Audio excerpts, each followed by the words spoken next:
Chapter 3. Jackrabbit and Apples for Supper.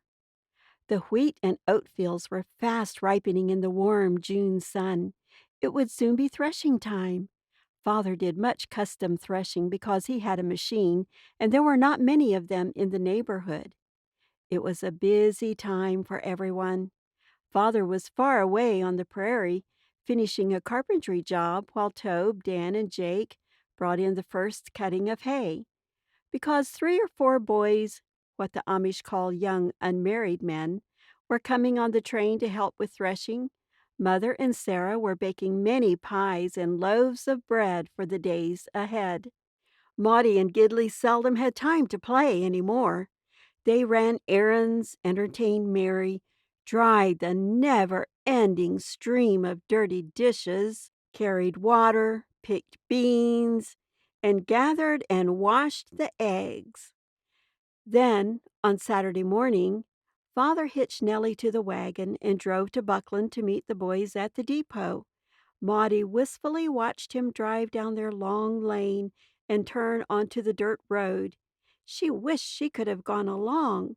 She stood on the dewy grass and watched until he was only a small speck on the horizon. Suddenly, she remembered the empty water pail in her hand.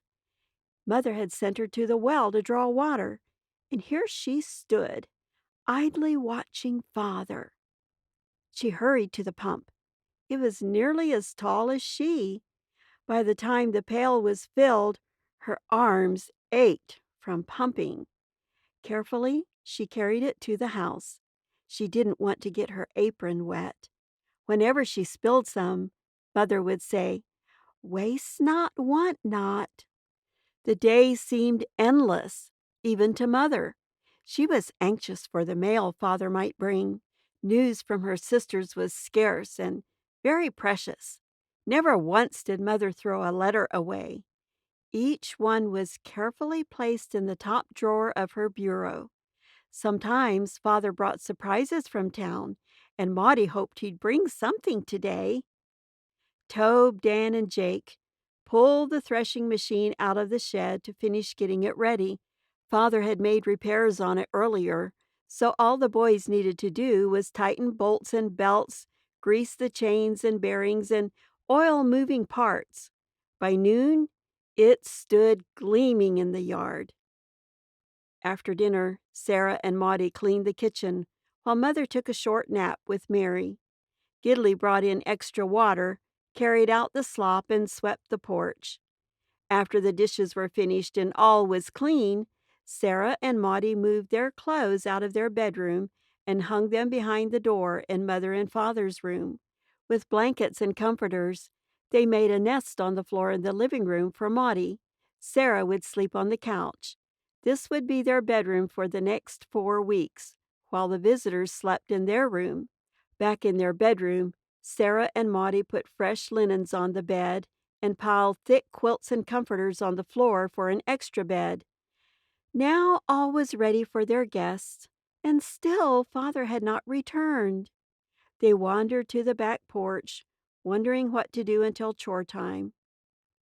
What luxury! The work was finally finished, and there was time to play. Maudie decided to clean the little playhouse she had made in the tool shed. She skipped across the parched grass and pulled back on the heavy wooden door. Then, slipping nimbly inside, she began rearranging the furniture, cleaning and dusting as she went. On the windowsill lay pretty stones and unusual pieces of broken pottery and glass. Several wilted flowers and 2 bird feathers were stuck in a small jar that stood in the center of the makeshift table. But among all this finery, her prized possession was her make-believe organ. It was a frame of an old treadle sewing machine with a board across the top and black and white keys painted on it. She could pump the treadle and play every tune she knew. Humming softly to herself, she dusted the table and windowsill. She threw the wilted flowers away and stood for a few minutes studying the feathers. They were too pretty to throw away. They had soft gray fronds at the bottom that turned to deep blue further up, and wide bands of white and borders of black. Maudie guessed they were a blue jay's feathers. She picked up a small broom she had made from wheat straws and swept her little house until no more dust flew. Suddenly, a sparrow flew through the open doorway and perched in the eaves above her. After scolding Maudie severely, it sat still, eyes flashing angrily. "Okay, young lady, what's wrong with you?" Maudie asked. "I bet you have babies somewhere." But the little sparrow only blinked in disgust. Maudie searched all around the tool shed but did not see a nest. She finished her housework and sat down on an overturned bucket to play her organ. Mary had a little lamb, little lamb, little lamb. Mary had a little lamb, its fleece was white as snow. The little bird chattered noisily, then flew down to the windowsill next to Maudie. She stopped playing and looked hard at it. Then it flew back up to the eaves, chattering and fussing. Maudie turned back to her organ and began playing again. She played and played, singing song after song, yet the sparrow would not leave. Finally, Maudie got up, stood on top of the bucket, and looked all around. And there, right above her organ, was a ragged nest. She could not see inside it, but she supposed there were small speckled sparrow eggs there.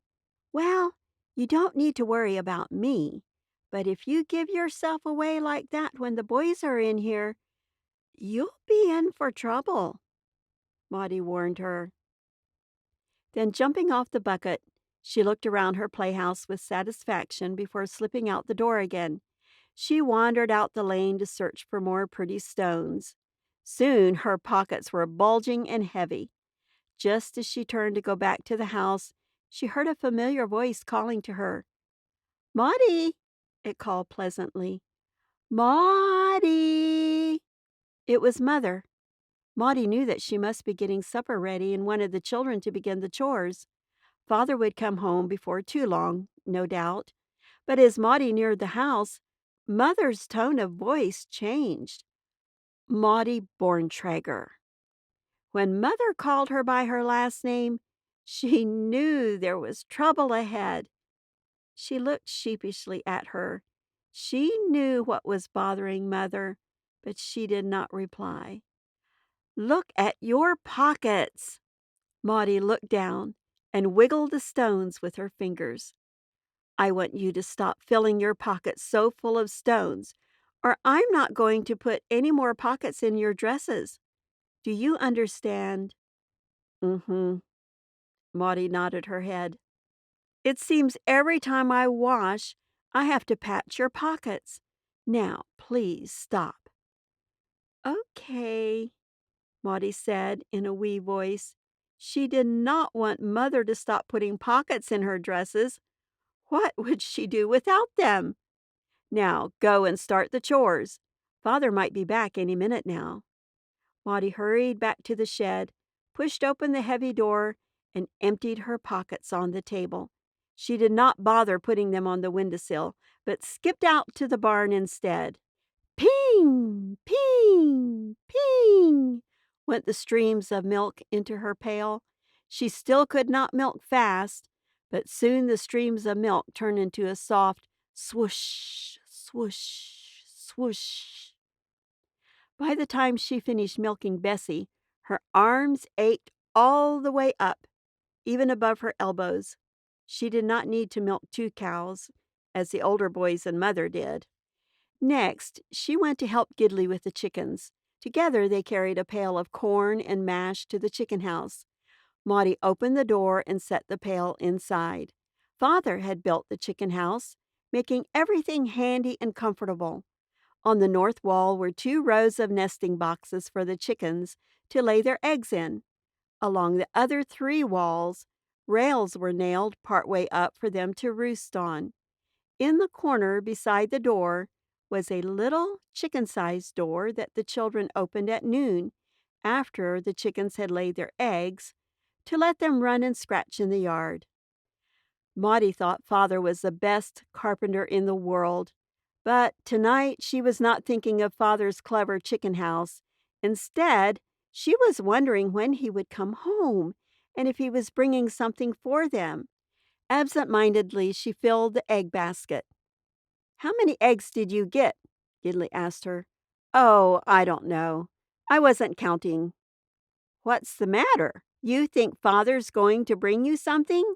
he teased, looking slyly at her from the corner of his eye. "Ach, Gidley," was all she answered as she counted the fawn-colored eggs. 24, she announced. "I suppose Mother will keep all the eggs for us while the hired boys are here." "Hush, Maudie! Here comes Father now." Gidley jumped up and peeked out the door. Father had driven into the lane so slowly, no one had heard him approach.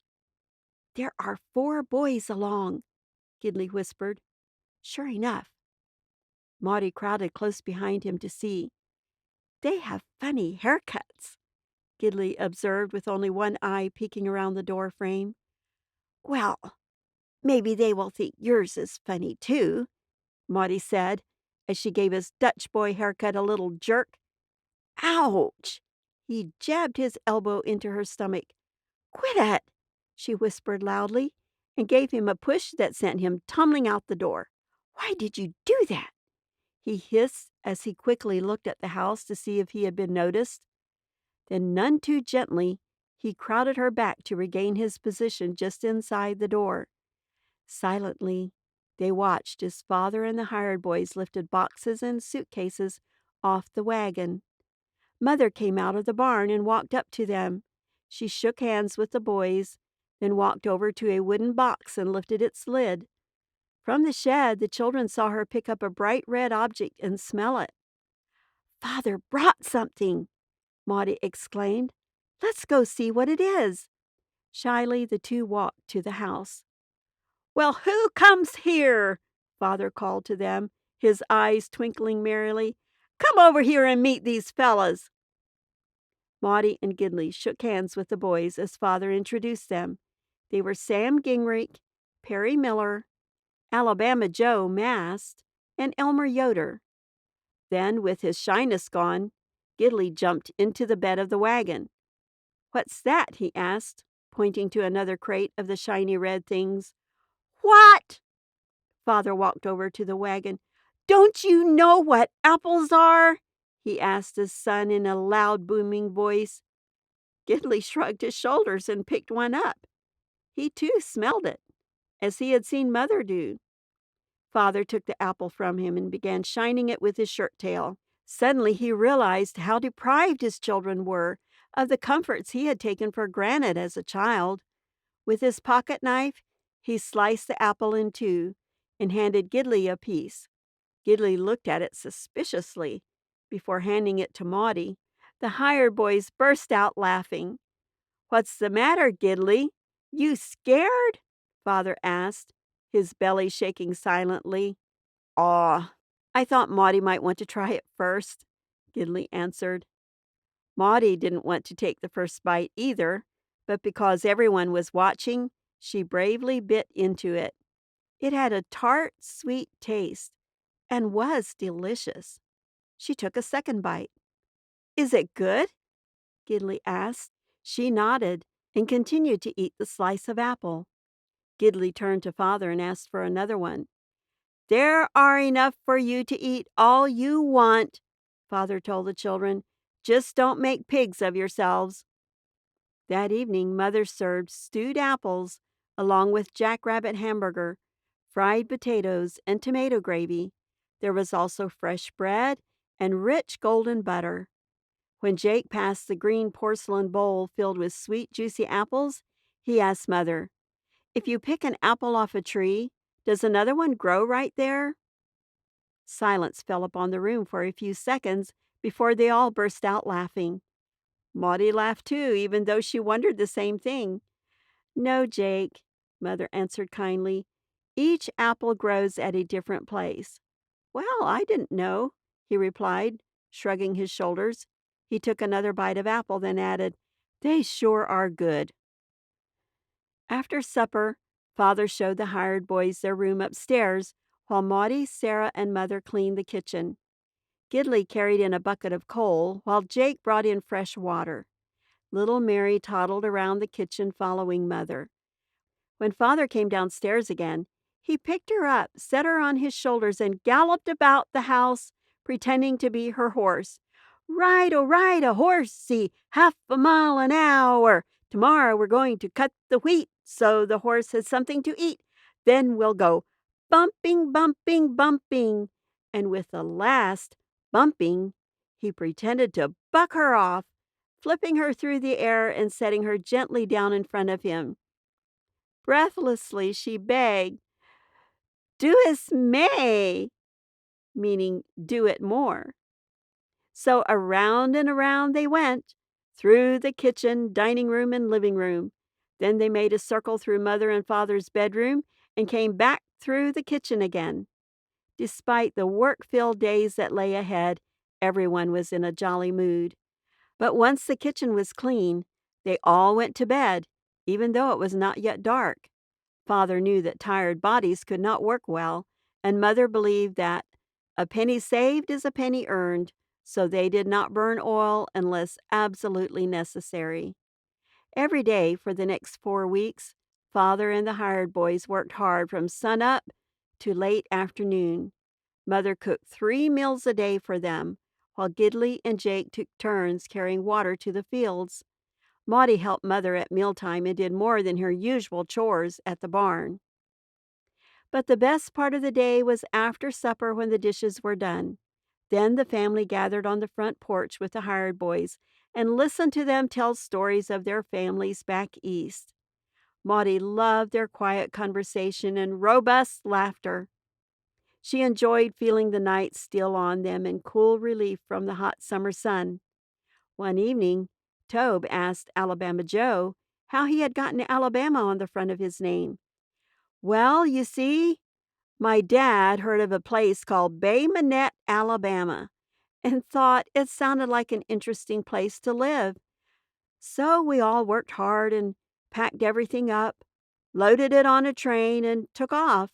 But when we got there, Dad got off the train, looked around, and decided it wasn't a good place to live after all. So we turned around and went back home. We never even unloaded our things. Just waited until the train went north again and went with it. I see, Tobe nodded, smiling a little. So you moved away without moving away. I guess so. And ever since then, I've been called Alabama Joe. That night, Maudie lay in her makeshift bed on the living room floor and watched the light slip away into the warm, velvety night. Alabama Joe's words came back to her. She hoped Father never got a notion to move away to some unknown place like Bay Minette, Alabama. She hoped they would never leave Ford County, Kansas, for she loved their home with its fine 2-story house, barn, tool shed, and chicken house. Because Father had built all of this, it was home, and she hoped they would stay here forever. One by one, the stars appeared, and deep within her heart, Maudie felt safe and secure. End of chapter 3.